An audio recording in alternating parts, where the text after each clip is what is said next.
हमारा next topic है genetic modification. It is the process in which old genes are replaced by new genes. किसी भी cell के अंदर, बैक्टीरियम सेल के अंदर फॉर एग्जांपल, उसमें आपके पास ओल्ड जीन्स, ओल्ड डीएनए मौजूद है. इसको आप काट करने के बाद न्यू जीन इसमें इंटर करते हैं. इसको नाम देते हैं जेनेटिक मॉडिफिकेशन. ये हम कहाँ पे करते हैं? बैक्टीरिया में करते हैं. For example we take bacterium cell. एक बैक्टीरिया को नाम देते हैं बैक्टीरियम. बैक्टीरियम सेल के अंदर आपके पास एक इसका अपना क्रोमोसोम होता है, 1 क्रोमोसोम, और उसके अंदर एक सर्कुलर डीएनए होता है. Here is the circular DNA of the bacterium के अंदर एक सर्कुलर डीएनए है और एक इसका अपना क्रोमोसोम है. सर्कुलर डीएनए को हम काट कर देते हैं, इसका एक पार्ट हम काट देते हैं, और जिस सेल से आप ये सर्कुलर डीएनए का एक पार्ट काटते हैं उसको नाम देते हैं डोनर सेल. फॉर एग्जांपल किसी और सेल, आपके पास कोई और सेल है, उस सेल के जीन्स आप डीएनए में इंटर करते हैं. कोई और सेल है आपके पास, उस सेल के जो जीन्स है वो आप इंटर करते हो बैक्टीरिया में, बैक्टीरिया के सर्कुलर डीएनए में इंटर करते हैं. उसको नाम देते हैं genetic modification. This cells for example it is any cell from coming from any part. उस सेल से हम एक पार्ट ऑफ दी डीएनए काट करते हैं. उस सेल को नाम देते हैं डोनर सेल. वही डीएनए फिर circular DNA of the bacteria के साथ अटैच करते हैं. जो सेल आपके पास है, कोई भी सेल आपके पास है, फॉर एग्जांपल इस जेनेटिक मॉडिफिकेशन से हम क्या बनाते हैं? इंसुलिन, एक प्रोटीन है जो शुगर मरीजों के लिए इस्तेमाल होता है. वो प्रोटीन हम जेनेटिक मॉडिफिकेशन से हम बनाते हैं. किस तरह बनाते हैं? कोई भी सेल आपके पास है जो इंसुलिन बनाने में इस्तेमाल होता है, वहाँ से एक डीएनए का फ्रेगमेंट हम काट देते हैं. वही डीएनए का fragment circular DNA of bacterium के साथ अटैच करते हैं जेनेटिक इंजीनियरिंग की मदद से. वही सर्कुलर डीएनए फिर हम इंटर करते हैं उसी बैक्टीरिया में. इस बैक्टीरिया में फिर हम ये सर्कुलर डीएनए जो आपने इसके साथ दिए वाला डीएनए अटैच किया है वो इंटर करते हैं. इसको फिर हम नाम देंगे रिकम्बिनेंट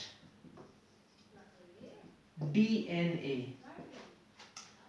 पहले बैक्टीरिया के सेल में सर्कुलर डीएनए बिल्कुल नॉर्मल है, इसको हम काट देते हैं, इसकी जगह कोई और डीएनए अटैच करते हैं फ्रॉम द फॉरेन सेल.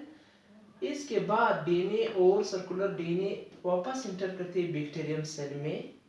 इसको नाम देंगे रिकम्बिनेंट डीएनए. रिकम्बिनेंट डीएनए जो है ना, इसमें डिवीजन स्टार्ट होती है. डिवीजन के बाद एक सेल से 2 सेल्स बनते हैं और इसके दौरान आपको प्रोटीन मिलेंगे. ये प्रोटीन मतलब आपको इंसुलिन मिलेगी. इस प्रोसेस को नाम देते हैं जेनेटिक मॉडिफिकेशन. सिंपल है. Genetic modification is the replacement of the old genes of the DNA into new genes. क्या प्रोसेस है? बैक्टीरियम सेल आपके पास मौजूद है, इसमें इसका अपना क्रोमोसोम भी है और सर्कुलर डीएनए भी है. पारेंट कोई भी सेल आपके पास है, फॉर एग्जांपल आप इंसुलिन प्रोटीन बनाते हैं, वहां से डीएनए हम काट देते हैं, circular DNA of the bacterium में इंटर करते हैं. This circular DNA is called recombinant DNA. Inter करते हैं बैक्टीरियम सेल में, बैक्टीरिया के सेल डिवीजन स्टार्ट हो जाती है. इस दौरान, सेल डिवीजन के दौरान आपको प्रोटीन यानी इंसुलिन मिल जाएंगे. इस प्रोसेस को नाम देते हैं जेनेटिक मॉडिफिकेशन. और इस बैक्टीरिया को नाम देती है जीएम बैक्टीरिया. इस बैक्टीरिया को नाम देते हैं जीएम बैक्टीरिया यानी जेनेटिकली मॉडिफाइड बैक्टीरिया. जीएम मतलब है जेनेटिकली मॉडिफाइड बैक्टीरिया. इसकी मदद से हम मुख्तलिफ प्रोसेस, फॉर एग्जांपल कोई आपके पास है सीड है, वो स्मॉल साइज में आपको मिल जाते हैं, स्मॉल साइज फ्रूट्स देते हैं।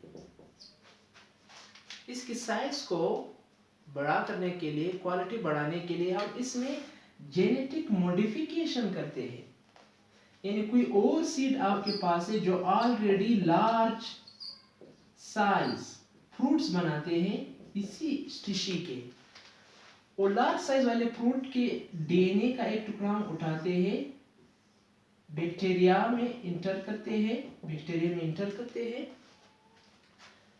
डीएनए वहां से काट देते हैं, बैक्टीरिया में नहीं, डीएनए वहां से काट देते हैं, इसके सीड के अंदर जेनेटिक इंजीनियरिंग करते हैं, जेनेटिक इंजीनियरिंग करने के बाद वो डीएनए इसमें इंटर हो जाता है, उस डीएनए के अंदर जेनेटिक मॉडिफिकेशन स्टार्ट होती है। फिर ये जो आपके पास स्मॉल साइज वाले फ्रूट्स मिलेंगे, इसके बजाय आपको लार्ज साइज वाले फ्रूट्स मिलेंगे। तो इससे आप क्रॉप्स की मिकदार बढ़ा सकते हो, क्वालिटी साइज में इंक्रीज कर सकते हो with the help of the genetic modification. So it was all about the genetic